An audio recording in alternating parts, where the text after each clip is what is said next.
I'm Scarlett Martin, 45 years old, and 6 months ago, my life changed forever when my mentor Margaret passed away and left me $2 million. I thought I was grieving the loss of the woman who saved my life, but what my parents did next was even worse. If you've ever been thrown away by the people who were supposed to love you unconditionally, please let me know where you're watching from and subscribe to join others who understand this kind of family betrayal. 27 years ago, I met Margaret Caldwell in the most unlikely place, a 24-hour laundromat in downtown Portland at 3 in the morning. I was 18, had been sleeping in my beat-up Honda Civic for 2 weeks, and was washing my only set of work clothes in quarters I'd scrounged from car ashtrays. The fluorescent lights buzzed overhead, casting everything in that sickly green glow that makes everyone look half dead. I was folding my uniform shirt when this elegant woman in her 60s walked in carrying a single load of laundry, wearing what I later learned was a Chanel suit. She didn't belong there any more than a diamond belongs in a gumball machine. Margaret told me later that her washing machine had broken and her housekeeper was on vacation, but I think she was lying. I think she saw a scared kid who needed help and made up an excuse to be there. She struck up a conversation while we waited for our loads, asking about the restaurant logo on my shirt. When I mentioned I worked double shifts at Denny's, she didn't give me that pitying look most people did. Instead, she asked if I liked the work. Really liked it. I told her honestly that I loved feeding people, watching families celebrate over pancakes, making someone's day better with perfect coffee and a genuine smile. That's when she offered me a job. Margaret owned 3 boutique hotels in Portland, each one a restored Victorian mansion that attracted wealthy tourists and business travelers. She needed someone to manage her dining services, someone who understood that hospitality wasn't just about clean sheets and fancy food, it was about making people feel cared for. I started the next week as a hostess at the main hotel's restaurant, working breakfast and lunch shifts while taking business classes at the community college at night. Margaret paid for my tuition and books, telling me it was an investment in her business. Over the next 5 years, Margaret became the mother I'd never had. She taught me everything: how to read financial statements, how to negotiate with vendors, how to carry myself in boardrooms full of men who thought I was too young and too blonde to matter. We'd have coffee every Tuesday morning in her office, a sun-drenched room on the 3rd floor of the Meridian Hotel that smelled like lavender and old books. She'd quiz me on everything from wine pairings to profit margins, but she also listened when I talked about my dreams of opening my own place someday. Margaret had this way of believing in people that made them believe in themselves.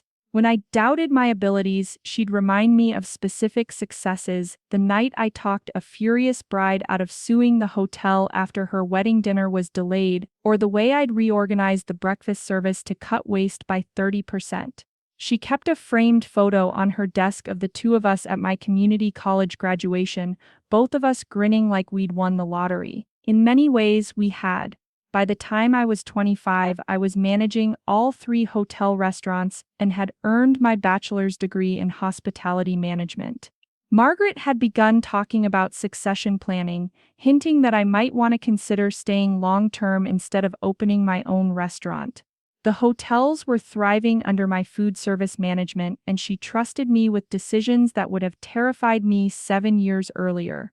I felt secure, valued, and loved in a way I'd never experienced growing up. Margaret and I had Sunday dinners together at her house, a beautifully restored craftsman in the hills overlooking the city.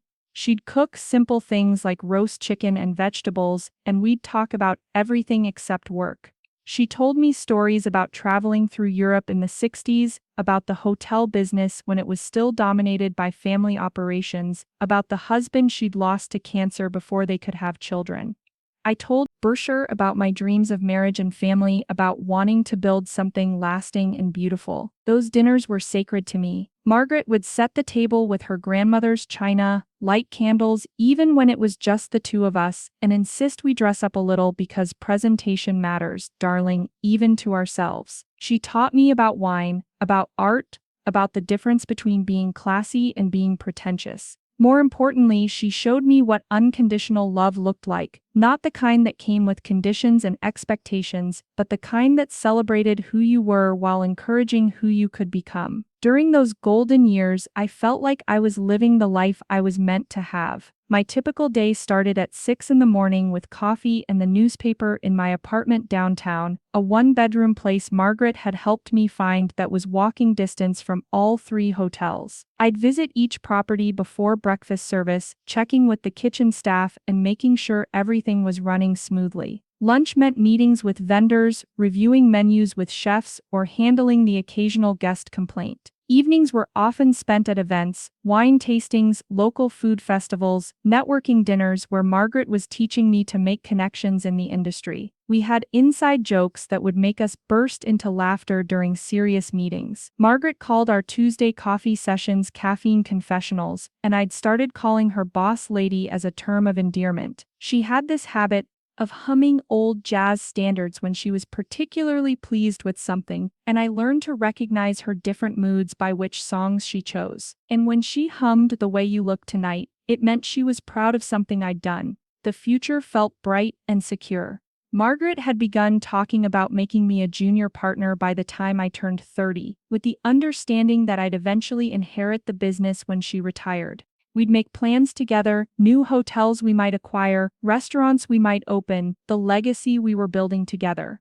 I felt protected and cherished in a way that made the pain of my childhood feel like someone else's story. But lately I'd started noticing small things that worried me. Margaret seemed tired more often, sometimes pausing mid-sentence during our meetings like she was catching her breath. She'd started keeping a small notebook where she wrote everything down, even things she'd never needed to write down before. When I'd ask if she was feeling all right, she'd wave me off with a smile and change the subject. The morning everything changed started like any other Tuesday. I arrived at Margaret's office with our usual coffee order, a vanilla latte for her, black coffee for me, expecting our regular weekly check-in. Instead, I found her slumped over her desk, still wearing yesterday's clothes, her breathing shallow and labored. The heart attack had been massive, the doctors told me later. By the time the paramedics arrived, Margaret was already unconscious. Rode with her in the ambulance, holding her hand and talking to her even though she couldn't hear me, telling her about the new vendor contracts we needed to discuss and the reservation system upgrade we'd been planning.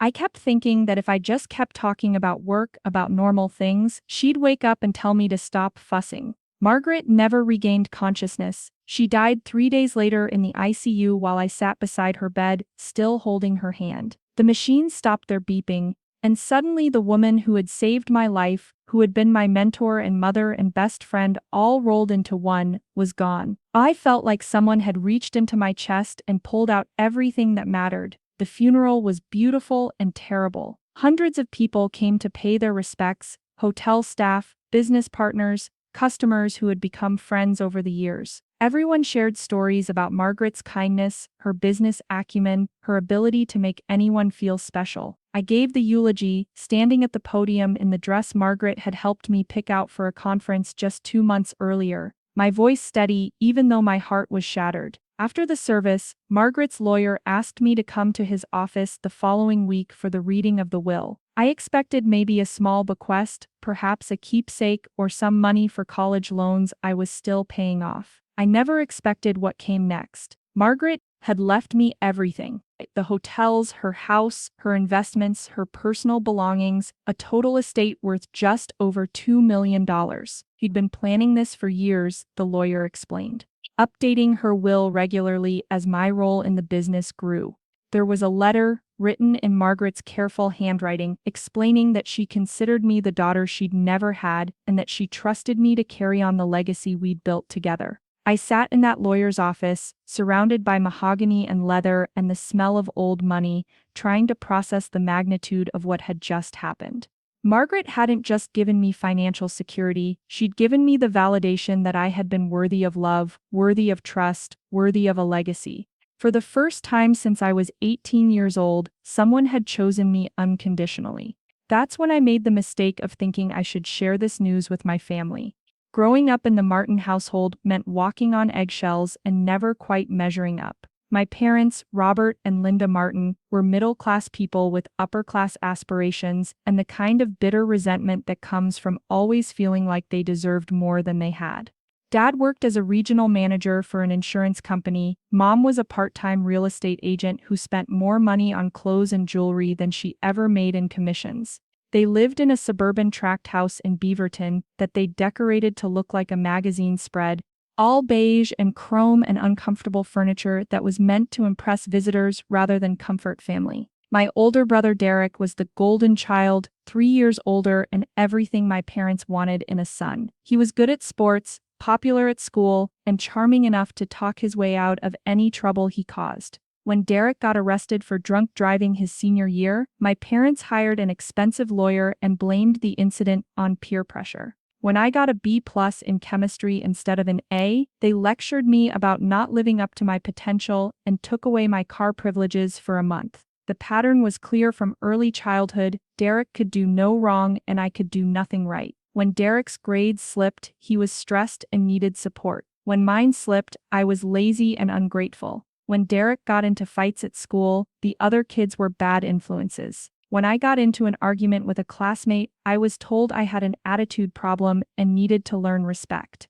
My parents' love came with conditions and performance metrics. Good grades earned approval but not too much enthusiasm. They didn't want me getting a big head. Achievements were acknowledged but quickly followed by reminders of how I could do better next time. Mistakes were cataloged and referenced for months afterward as evidence of character flaws that needed correction. The emotional neglect was subtle but constant. My parents provided food, shelter, and clothing, but they never provided the one thing I needed most, the feeling that I mattered to them as a person rather than as a reflection of their parenting skills. They attended school events and parent-teacher conferences, but they never seemed genuinely interested in what I thought or felt about anything.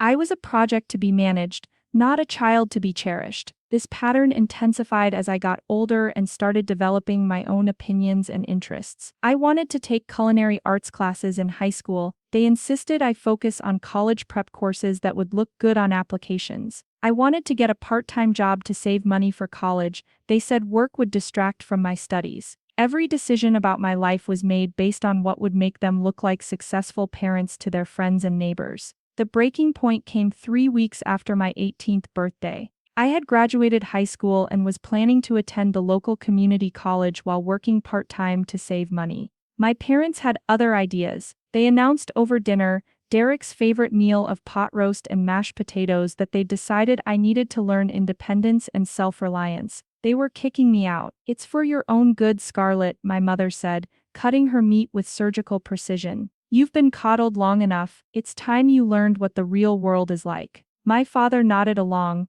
not making eye contact. "Your mother and I have discussed this extensively. We think you need to experience some challenges to build character. Staying here would just enable your dependence on us." I stared at them across the dining room table, the same table where we'd eaten family dinners for 18 years, trying to process what they were saying. "But I'm going to college in the fall. I need somewhere to live while I'm in school." "You can figure that out," my mother replied. "Maybe you'll appreciate education more if you have to work for it instead of having everything handed to you." The irony was staggering. Derek had just finished his sophomore year at Oregon State University, where my parents were paying his full tuition, room, and board. He'd changed majors twice, failed 3 classes, and spent most of his time partying, but I was the one who needed to learn the value of hard work. "What about Derek?" I asked, knowing the answer but needing to hear them say it. "Derek is different," my father said. "He's focused on his career goals and needs our support to achieve them. You've always been more independent. We think this will be good for you." That was it. No discussion, no negotiation, no consideration for my feelings or plans. They gave me 2 weeks to find somewhere else to live and a job to support myself. When I tried to argue, my mother cut me off with a lecture about gratitude and respect. When I pointed out that they were still supporting Derek financially, my father accused me of being jealous and manipulative. The night before I had to leave, I sat in my childhood bedroom, looking at the boxes of belongings I was allowed to take with me. 1 carload they'd specified. 18 years of life reduced to whatever could fit in a Honda Civic. I wasn't even allowed to take my bed or dresser. Those would stay for the guest room they were planning to create. Derek found me there around midnight, crying quietly as I tried to decide which books to keep and which to leave behind. Instead of offering comfort or support, he lectured me about being dramatic and ungrateful. Mom and Dad are doing this because they love you, he said. Maybe if you weren't so stubborn and selfish, you'd see that. That was the moment I understood that my family's dysfunction wasn't just about favoritism, it was about a fundamental inability to love unconditionally.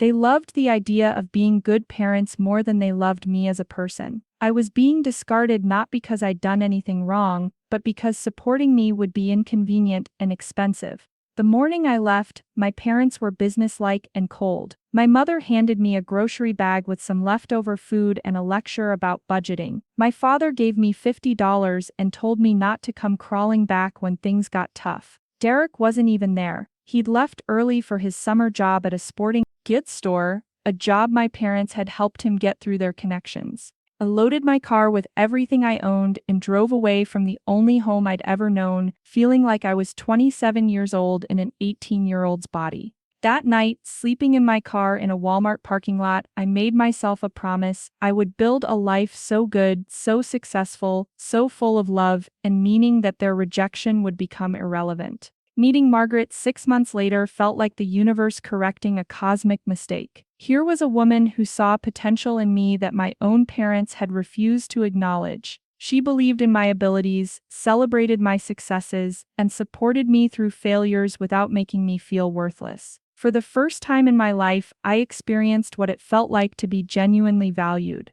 Which is why, sitting in that lawyer's office with Margaret's letter in my hands, I felt compelled to reach out to my family. Maybe now that I had something to offer, something that proved my worth in concrete terms, they would finally see me as valuable. Maybe success would buy me the love that 18 years of being their daughter hadn't earned. I called my mother from my car outside the law office, hands shaking as I dialed the number I still knew by heart, despite not having used it in over 2 decades. She answered on the third ring, her voice surprised and cautious. "Scarlett?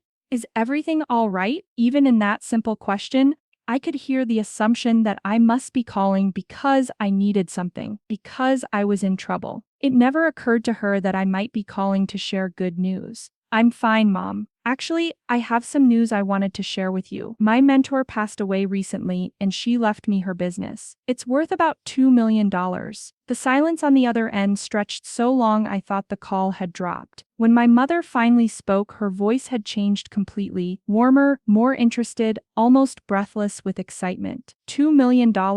Scarlett, that's wonderful. Your father and I always knew you'd do well for yourself. We're so proud of you." The words I'd waited 27 years to hear, and they rang completely hollow. She wasn't proud of me, she was excited about the money. But I was still that 18-year-old girl deep down desperate for parental approval, so I kept talking. I was thinking maybe we could get together soon. I'd love for you to see the hotels, meet some of the staff. It's been so long since we've talked. Of course, honey, we'd love that. Why don't you come for dinner this weekend? Derek will be here too. He's been going through a tough time lately with his divorce and the business failing. It would be so good for the family to be together again. Even then, even after everything, she managed to center the conversation on Derek's problems instead of my success. But I agreed to dinner, telling myself that this was my chance to finally have the family relationships I'd always wanted. I spent the rest of the week preparing for that dinner like it was a job interview. I bought a new dress, had my hair done, picked out a bottle of expensive wine to bring. I practiced conversations in my head, trying to anticipate their questions about the business and preparing answers that would make me sound successful without being boastful. Saturday evening, I drove to my childhood home for the first time in 27 years. The neighborhood looked smaller than I remembered, the houses closer together and less impressive. My parents had updated the exterior with new siding and landscaping, but it was still the same basic tract house I'd grown up in. My mother answered the door wearing a dress I was pretty sure she'd bought specifically for this occasion, something with too many ruffles and a price tag she probably hadn't removed yet. She hugged me with the kind of enthusiasm usually reserved for lottery winners, stepping back to look me up and down appraisingly. "You look wonderful, Scarlett. Success suits you." My father appeared behind her, older and grayer but still carrying himself with the same self-important air I remembered. His handshake was firm and his smile was wide, but his eyes were calculating in a way that made my skin crawl. "There's our successful daughter," he said, loud enough for the neighbors to hear. Come in, we want to hear all about this business of yours." And the house smelled the same, my mother's vanilla candles and the faint scent of whatever cleaning products she used to maintain her magazine-perfect surfaces. Everything was still beige and chrome and uncomfortable, designed for show rather than comfort. Family photos lined the hallway, and I noticed that pictures of Derek outnumbered pictures of me by about 10 to 1. Derek was already there, sitting in the living room with a beer in his hand and that same entitled smirk I remembered from childhood. He'd gained weight and lost hair, and there was something soft and bitter around his eyes that spoke of disappointment and failure. When he saw me, he stood up for a perfunctory hug that felt like an obligation. Well, look who finally made it back," he said. "Mom and Dad have been talking about nothing but your windfall all week." Windfall, not success, not achievement, not the result of 27 years of hard work. A windfall like I'd won the lottery or found money on the street. Dinner was surreal. My parents hung on every word I said about the hotels, asking detailed questions about property values and profit margins and investment potential. They wanted to know exactly how much everything was worth, what kind of return the business generated, whether I planned to expand or sell. It was like being interviewed by particularly enthusiastic accountants. Derek contributed occasional comments, mostly bitter observations about how some people get all the luck while others work hard and get nothing.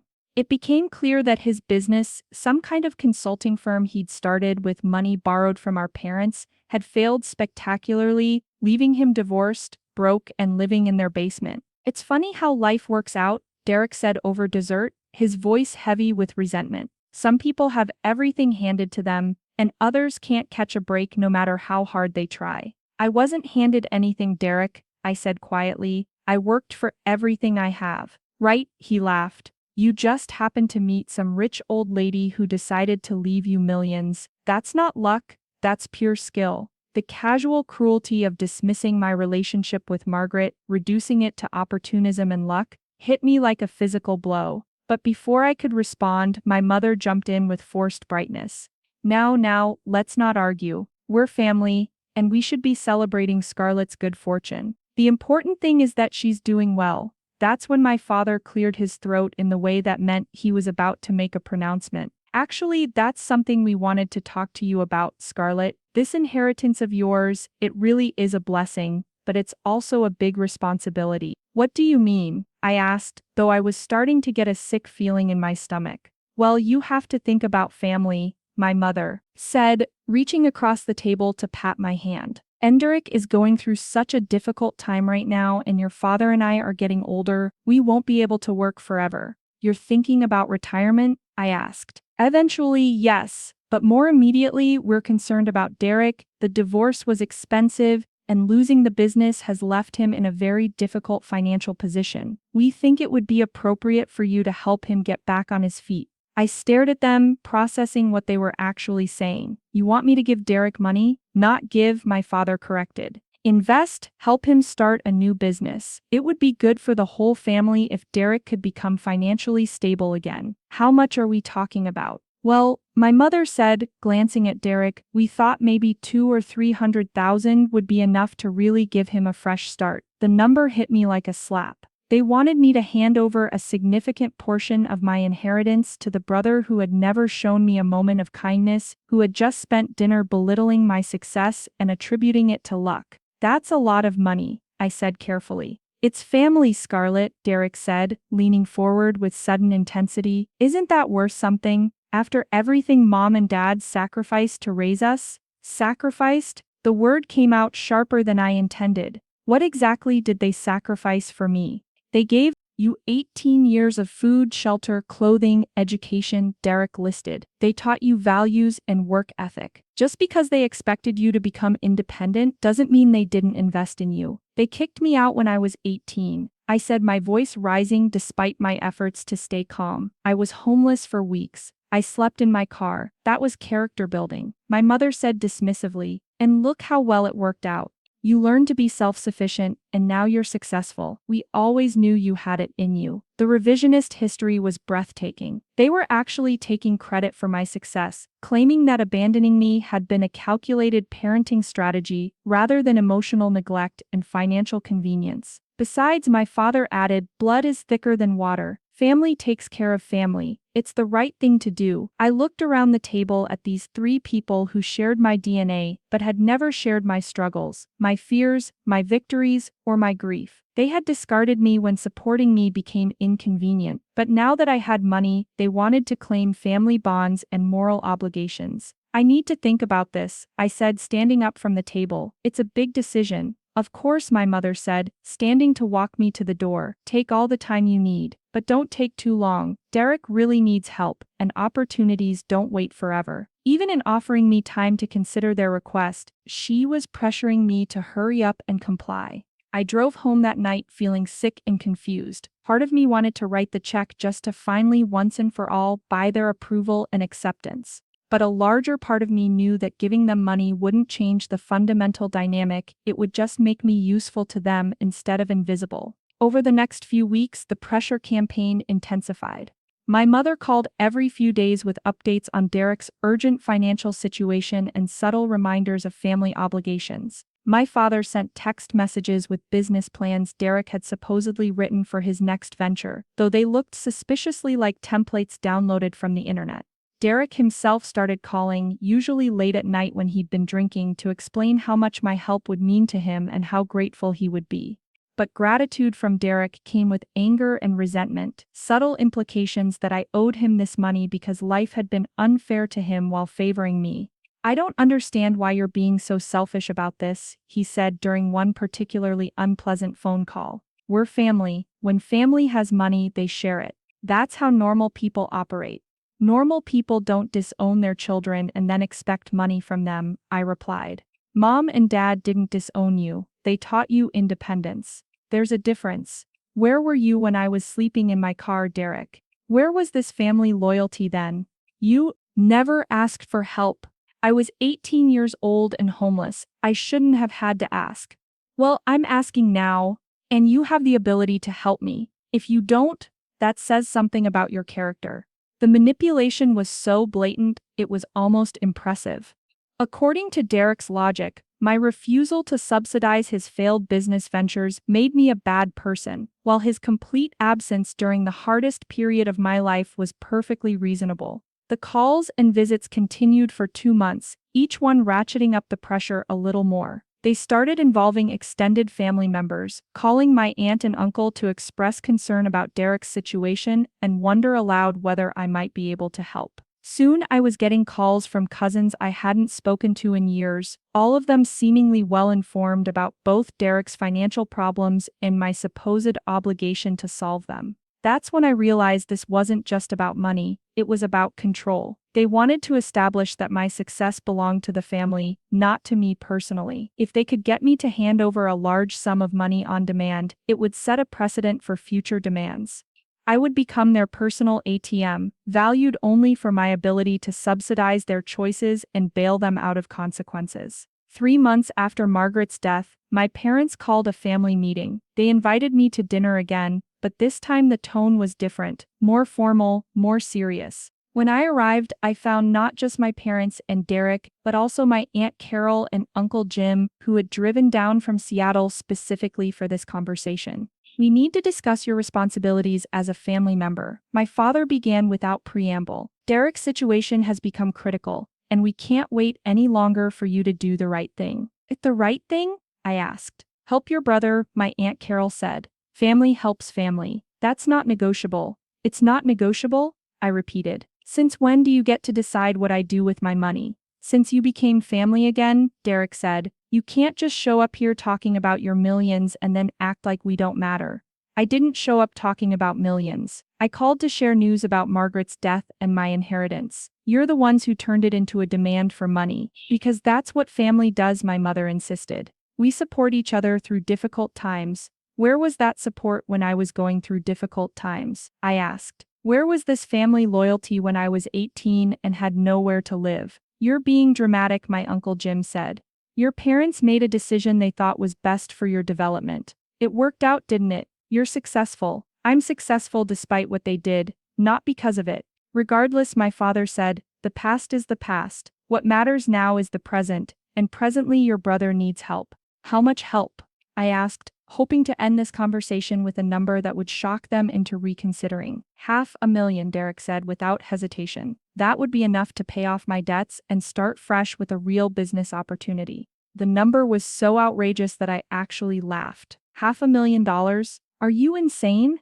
It's less than a quarter of what you inherited, my mother pointed out. And it would completely change Derek's life. It would completely change my life too. That money represents financial security, retirement planning, the ability to expand the hotels or weather economic downturns. You're being selfish, my Aunt Carol said. Derek is family. These hotels are just a business. These hotels are my livelihood. They're how I support myself and my employees. They're Margaret's legacy. Margaret is dead, Derek said brutally. Her legacy doesn't matter anymore. What matters is your living family. The casual cruelty of dismissing Margaret, the woman who had been more of a mother to me than my own mother, was the final straw. I stood up from the table, feeling 27 years of anger and hurt crystallizing into something hard and clear. You know what? You're right about one thing. Family does help family, but you stopped being my family the day you threw me out. Margaret was my family. Her employees are my family. The people who've supported me and believed in me for the past 27 years, they're my family. You're just people I happen to share DNA with. Scarlett, my mother said, her voice taking on the wounded tone she used when she wanted to make me feel guilty. How can you say such a thing? Because it's true. You didn't want me when I had nothing to offer. You don't get to claim me now that I have something you want. We always wanted you, my father said. We just knew you needed to learn to stand on your own. No, you just didn't want to pay for my college or support me as an adult. It was cheaper and easier to kick me out and call it character building. That's not fair, Derek said, standing up to face me. Mom and Dad made sacrifices for both of us. What sacrifices did they make for me? Name one. Derek opened his mouth, then closed it, unable to answer. I'll tell you what they sacrificed, I continued. They sacrificed a relationship with their daughter for the convenience of not having to support her. They sacrificed knowing who I became, watching me succeed, being part of my life. And now they want the benefits of having a successful daughter without having done any of the work of being supportive parents. You're being vindictive, my Uncle Jim said. This isn't about the past, it's about helping Derek now. Derek is 48 years old. If he can't support himself by now, that's not my problem to solve. He's your brother, my mother said, starting to cry. Doesn't that mean anything to you? Being my brother means he should have been there when I needed him. It means he should have defended me when you threw me out. It means he should have called over the years to see how I was doing. Derek has never acted like my brother, he's acted like a stranger who resents my existence. I resent your attitude, Derek said, his face red with anger. You think you're better than us because you have money now. I think I'm better than you because I've spent 27 years building something meaningful instead of expecting other people to solve my problems. Enough, my father said, his voice sharp. This conversation is getting out of hand. Scarlett, we expect you to think seriously about what we've discussed. Derek needs help, and you're in a position to provide it. It's a simple matter of doing what's right. What's right is protecting the legacy Margaret left me and using it responsibly. What's right is not rewarding 30 years of neglect and contempt with $500,000. I gathered my purse and headed for the door, but my mother followed me. Scarlett, please, don't leave like this. We love you. I turned to look at her, this woman who had given birth to me but had never really mothered me, who claimed to love me but had only shown interest once I had money to offer.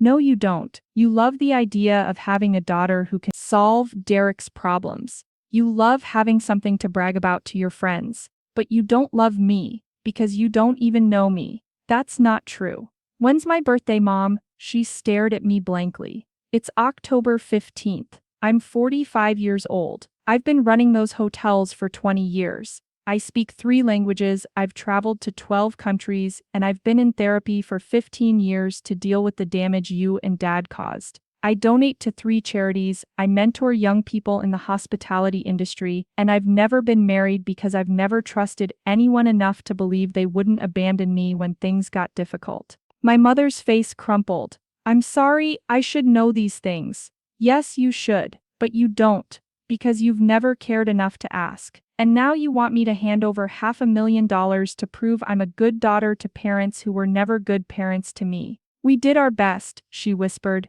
No, you didn't. Your best would have been keeping me safe, supporting my dreams, celebrating my successes, and being there when I needed you. Your best would have been treating me with the same love and respect you gave Derek. You did what was convenient for you and called it parenting. I left them standing there in the driveway and drove home to my apartment, my hands shaking with adrenaline and 27 years of suppressed anger. For the first time since Margaret's death, I felt like myself again, not the desperate child seeking approval, but the successful woman who had built a life worth protecting.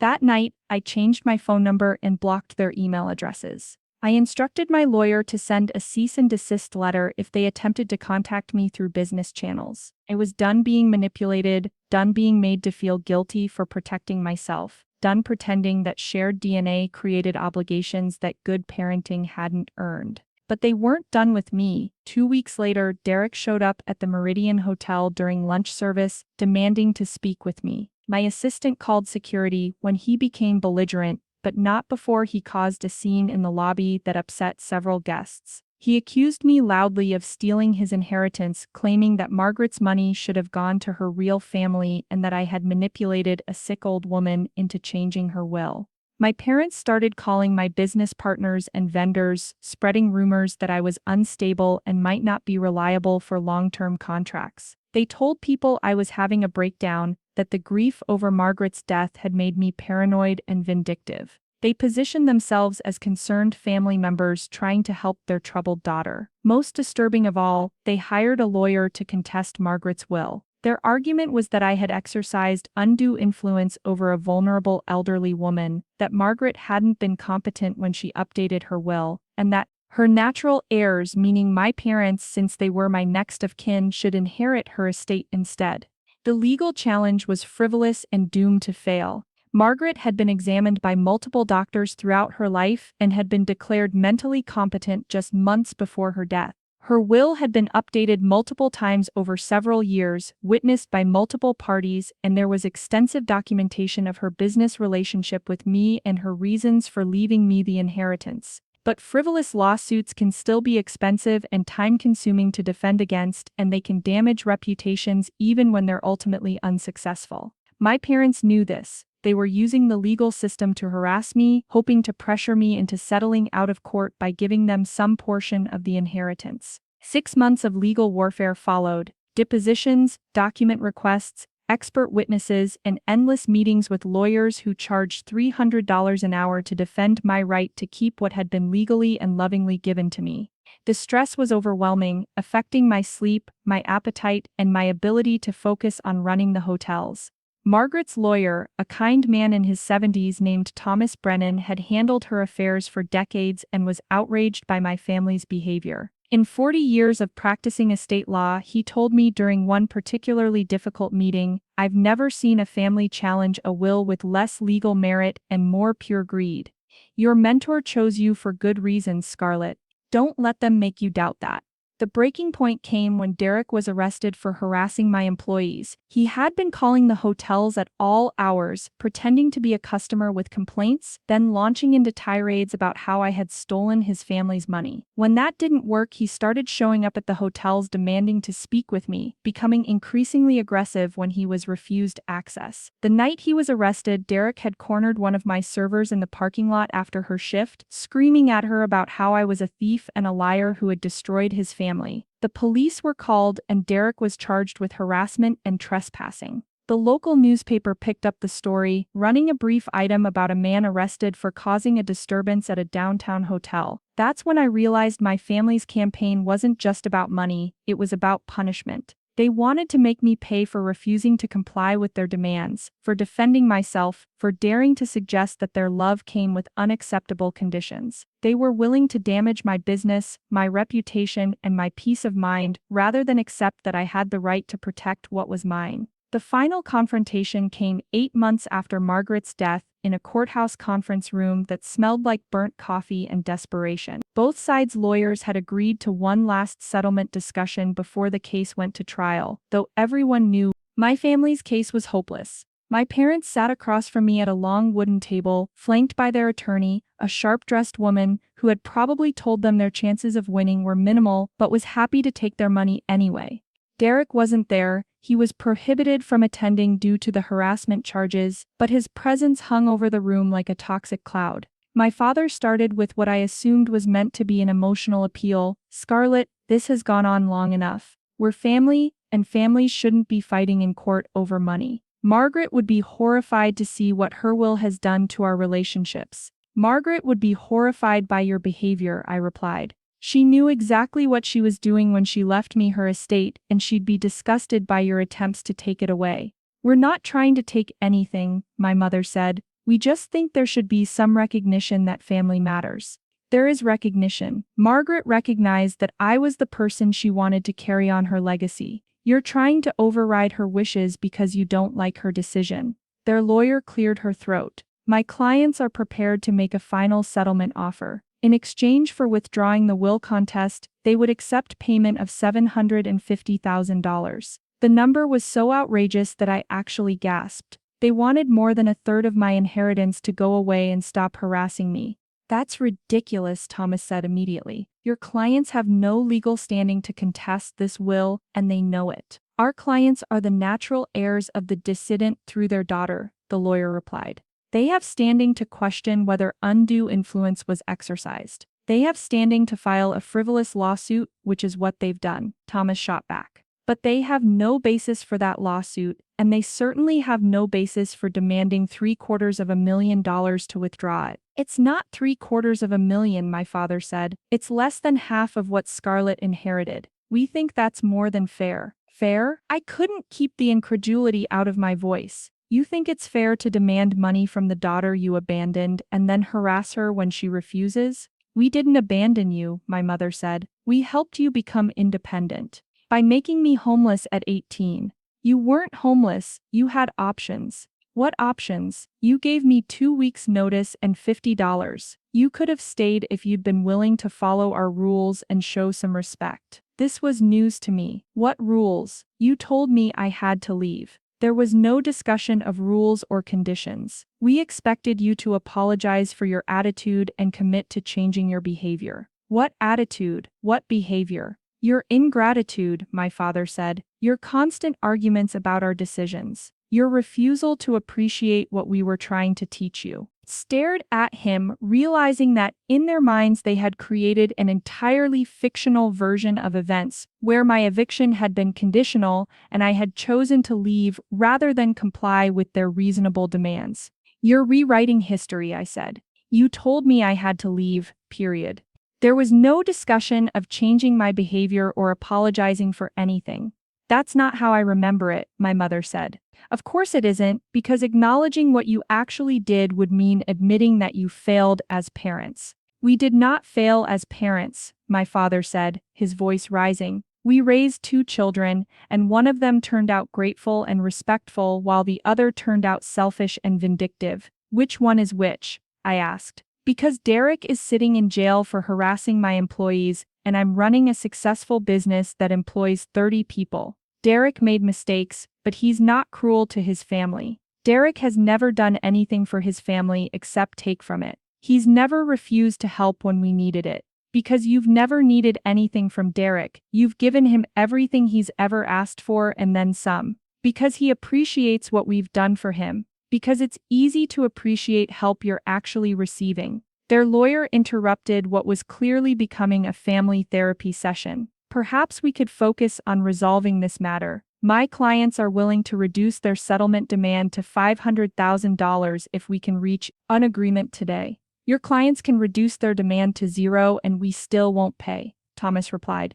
"This case has no merit and everyone in this room knows it." "Then we'll see you in court," my father said, standing up. "And we'll let a judge decide whether Margaret was competent when she was manipulated into changing her will." "Bring it on," I said, standing to face him. Because when we go to court, the judge will hear about how you abandoned your daughter, how you ignored her for 27 years, and how you only showed interest when she inherited money. The judge will hear about Derek's harassment and your campaign to damage my business. And then the judge will award me attorney's fees for having to defend against your frivolous lawsuit. We'll see about that, my mother said, but her voice lacked conviction. Yes, we will. And when this is over, when you've lost your case and paid your lawyer $50,000 to file a baseless lawsuit, I want you to remember that you chose this. You chose to attack me rather than accept my decision. You chose to treat me like an enemy rather than a daughter. You chose money over any possibility of a real relationship. You're the one who chose money over family. Derek's voice came from the doorway. He had been listening from the hallway, apparently unable to stay away despite the legal restrictions. Derek, you can't be here, their lawyer said urgently. Restraining order? I don't care about the restraining order, Derek said, walking into the room. I'm not going to sit quietly while my sister destroys our family over money. I'm not destroying anything, I said, backing toward Thomas for protection. You destroyed our relationship when you spent 30 years treating me like garbage.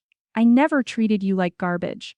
You've never treated me like family either, because you've never acted like family. Family members don't abandon each other when things get tough. You mean like when you abandoned me at 18? We didn't abandon you, we gave you space to grow. Into what? Into someone who could fund your failures? Derek's face went red with rage. You think you're so much better than me because some old lady felt sorry for you. Margaret didn't feel sorry for me. She saw potential in me and helped me develop it. She saw a manipulative little girl who would say anything to get money. That's enough, Thomas said, standing up. Derek, you need to leave immediately or I'm calling the police. Call them, Derek said. Let them hear about how my sister is stealing our inheritance. It's not your inheritance, I said. It was never your inheritance. It belongs to me because someone who actually cared about me chose to give it to me. Someone who didn't know what a selfish bitch you really are. The words hung in the air like a slap. This was my brother, the person who was supposed to love and protect me, calling me a bitch for refusing to subsidize his failures. Get out, I said quietly.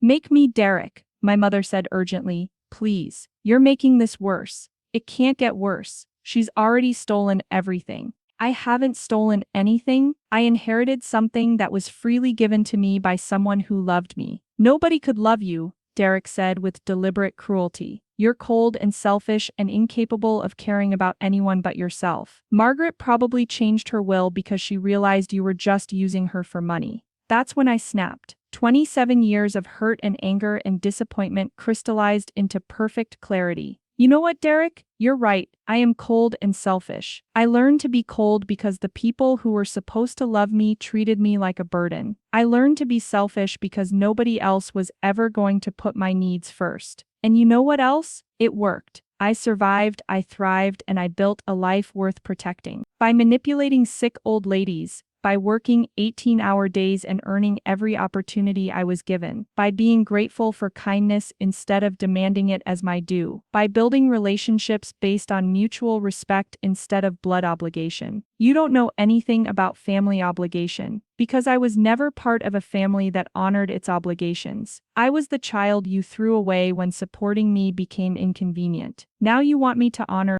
obligations to people who never honored their obligations to me.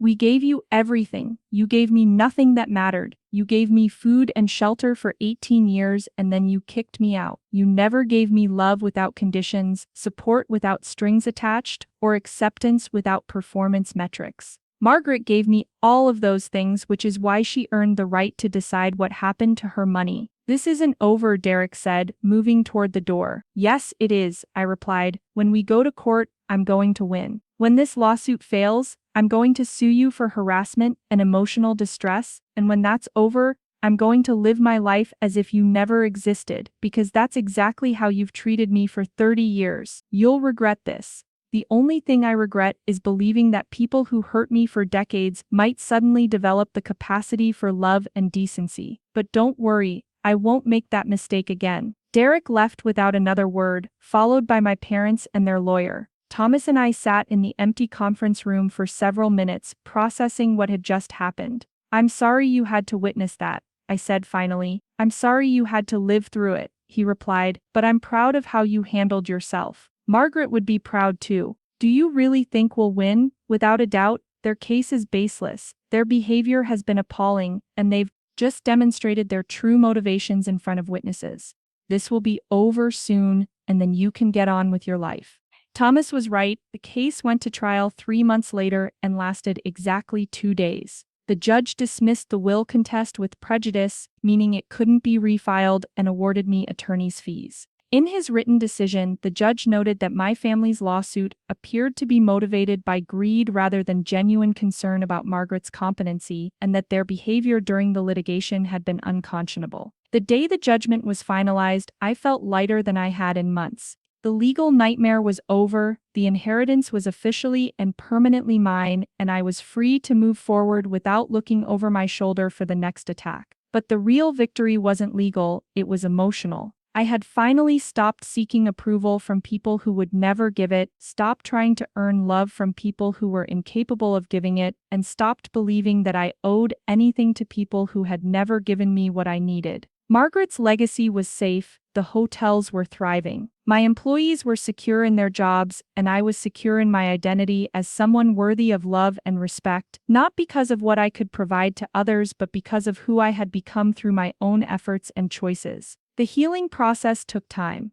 Grief isn't linear, and neither is recovery from family trauma. Some days I felt strong and confident, clear about my decisions, and proud of how I'd handled the crisis. Other days I felt sad and guilty, wondering if I should have tried harder to maintain relationships with my family despite their behavior. Therapy helped enormously. I'd been seeing a counselor for years, working through the abandonment issues and trust problems that stemmed from my childhood experiences. Dr. Sarah Martinez helped me understand that my family's sudden interest in reconciliation had been entirely transactional, that their expressions of love and concern were manipulative tactics designed to access my inheritance. Healthy families don't demand money as proof of love, she reminded me during one particularly difficult session. Healthy families don't use guilt and obligation to control each other's choices. You didn't reject your family, you rejected their attempts to exploit you. I also found support in unexpected places. Several of my employees shared their own stories of family dysfunction and financial manipulation, helping me understand that my experience wasn't unique or shameful.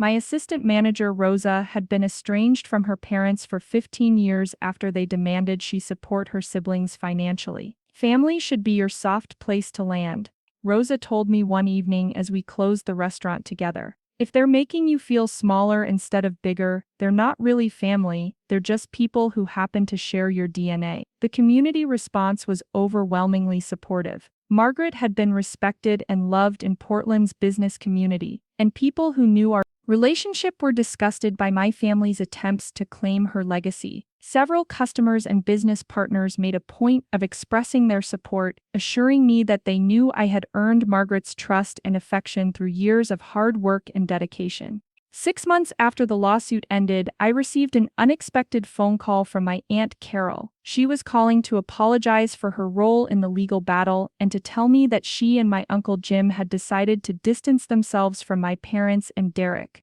"What they did to you was wrong," she said. "Jim and I got caught up in their version of events, but watching the trial made us realize how much we didn't know about your childhood. We're sorry we didn't ask more questions or support you when you needed it." The apology meant more than I expected it to. It wasn't enough to rebuild a relationship, but it was acknowledgement that my family's behavior had been objectively wrong, not just my subjective interpretation of events. My parents made one final attempt at contact a year after the lawsuit ended. They sent a card on my birthday, which they had looked up since they couldn't remember it, expressing their love and hope for reconciliation. The card was signed by both of them and included a handwritten note about how much they missed me and regretted the legal unpleasantness. I threw the card away without responding. Love that comes with conditions isn't love, it's a business transaction. Regret about legal consequences isn't the same as remorse about harmful behavior. They were still focused on what they had lost rather than what they had done wrong. Derek attempted contact several times through social media and mutual acquaintances, always with messages about family forgiveness and moving forward. But but his version of moving forward involved my forgetting the past without his acknowledging his role in creating it. He wanted reconciliation without accountability, relationship without respect. 2 years after Margaret's death, I established the Margaret Caldwell Foundation, a nonprofit organization that provides scholarships and mentorship opportunities for young people aging out of foster care or dealing with family rejection. The foundation operates out of space in the Meridian Hotel and is funded by a portion of the inheritance my family tried to claim. Working with these young people has been both heartbreaking and inspiring. Their stories of family abandonment and resilience remind me daily that love is a choice, not an obligation, and that family is defined by care and commitment rather than blood relations. One of our scholarship recipients, a 19-year-old named Marcus who was kicked out by his family for being gay, asked me during his interview why I'd chosen to help strangers instead of relatives who needed money. Because you need help, not an ATM, I told him. You need someone to believe in your potential and support your growth. My relatives just needed someone to solve problems they'd created for themselves. But they're your family, Marcus said. No, I replied, you're my family now. The people who work in these hotels, the scholarship recipients, the young people I mentor, you're the family I've chosen, and that has chosen me. Blood doesn't make family, love does. Today, 5 years after Margaret's death, I can honestly say that I have no regrets about my decisions. The inheritance she left me has been protected and grown responsibly. The hotels are more successful than ever, employing 43 people and maintaining the reputation for excellence that Margaret built over decades. More importantly, I've built the family I always wanted. My chosen family includes Margaret's former employees who became my mentors, the young people I've been privileged to help through the foundation, and the friends and colleagues who've supported me through both triumph and crisis. These relationships are based on mutual respect, genuine affection, and shared values rather than obligation and manipulation. I've learned that protecting yourself from toxic people isn't selfish, it's necessary. Setting boundaries isn't cruel, it's healthy. Refusing to be manipulated isn't vindictive, it's self-preservation, and choosing your own family isn't rejection of blood relatives, it's recognition that love is more important than genetics. My biological family taught me valuable lessons, though not the ones they intended. They taught me that I couldn't rely on anyone else to validate my worth, so I learned to validate myself. They taught me that conditional love isn't really love at all, so I learned to recognize and insist on unconditional acceptance. They taught me that some people will try to take credit for your success while accepting no responsibility for your struggles, so I learned to protect what I've earned. Most importantly, they taught me that family isn't about who raised you, it's about who shows up for you. Margaret showed up for me when I was young and scared and had nowhere else to turn. She continued showing up for 27 years, celebrating my successes, supporting me through challenges, and believing in my potential even when I doubted myself. The people in my life now show up for me in ways my biological family never did. When I was sick with pneumonia last winter, Rosa and 3 other employees took turns checking on me and bringing soup. When I was struggling with the anniversary of Margaret's death, my foundation colleagues organized a memorial dinner where we shared stories about her influence on our lives. When I decided to expand the hotels to include a culinary school, my chosen family offered encouragement, practical advice, and emotional support. These relationships aren't perfect. No relationship is, but they're real. They're based on who we are to each other now, not who we're supposed to be because of shared DNA or legal obligations. They're maintained through mutual effort and sustained by genuine care. If you're watching this and dealing with family members who only value you for what you can provide them, I want you to know that you deserve better. You deserve to be loved for who you are, not what you can give. You deserve support during difficult times, not demands for money when you're successful. You deserve family members who celebrate your achievements instead of trying to claim credit for them. You also deserve to protect what you've earned and built. Don't let anyone guilt you into believing that blood relationship creates unlimited financial obligations. Don't let anyone convince you that setting boundaries makes you selfish or cruel. Don't let anyone rewrite your history to make their abandonment of you seem like support. Most importantly, don't be afraid to build your own family. Look for people who show up for you consistently, who celebrate your successes without jealousy, who support you through struggles without keeping score. These people exist and they're probably already in your life. You just need to recognize them and invest in those relationships. Family should be your safe haven, not your source of stress. Family should build you up, not tear you down. Family should be there for you when you need them, not just when they need something from you. If the people who raised you can't or won't provide that kind of relationship, you have permission to find people who will. The foundation has taught me that there are thousands of young people who've been rejected by their families for being gay, for choosing different careers, for setting boundaries, for refusing to enable destructive behavior, or simply for growing into people their parents didn't expect or want. These young people often struggle with guilt and shame, wondering if they should have tried harder to maintain relationships with people who hurt them. I tell them what I wish someone had told me at 18: you are not responsible for other people's choices to love you conditionally. You are not obligated to accept mistreatment in exchange for basic parental duties they should have provided freely. You are not required to set yourself on fire to keep other people warm. Your worth isn't determined by whether your biological family appreciates you. Your success isn't diminished by their refusal to celebrate it. Your future isn't limited by their inability to support your dreams. You have the right to protect yourself, to build your own life, and to surround yourself with people who treat you with respect and kindness. If you're in a situation where family members are pressuring you for money, for support, for forgiveness you're not ready to give, remember that you get to set the terms of engagement. You get to decide what behavior you'll accept and what consequences you'll enforce. You get to choose whether reconciliation is worth the cost to your mental health and financial security. Sometimes the most loving thing you can do is walk away from people who can't love you properly. Sometimes protecting yourself is more important than maintaining relationships that drain your energy and damage your self-worth. Sometimes choosing your own family is the only way to experience the unconditional love and support that everyone deserves. I started this story by telling you about losing Margaret and inheriting $2 million.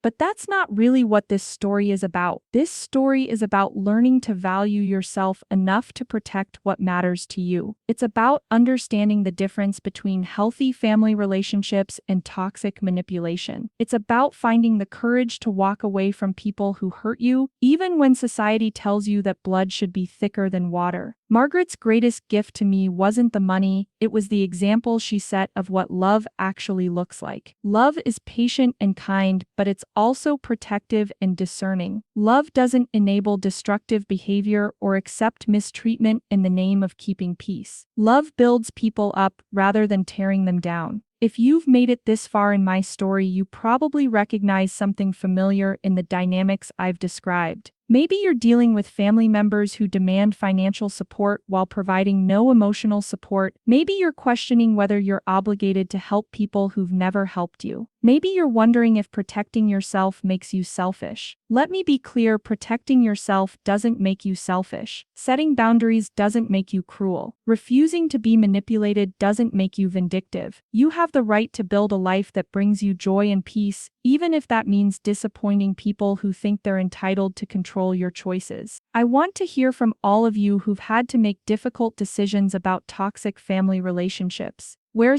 are you watching from, and what's your story? Have you ever had to choose between your own well-being and family expectations? How did you find the courage to prioritize your own mental health and financial security? Please subscribe if this story resonated with you, and share it with anyone who might need to hear that they're not alone in dealing with family manipulation and financial pressure. The comments section has become a community of people supporting each other through similar struggles, and I read every single one. Next week, I'll be sharing the story of one of our foundation scholarship recipients, a young woman who built a successful business after being disowned by her family for refusing an arranged marriage. Her story is a powerful reminder that sometimes the family that rejects you makes room for the family that will truly love and support you. Remember, you deserve to be surrounded by people who celebrate your successes, support you through struggles, and love you for who you are rather than what you can provide. If the people who raised you can't offer that kind of relationship, you have permission to find people who will. Your worth isn't determined by their approval, and your future isn't limited by their expectations.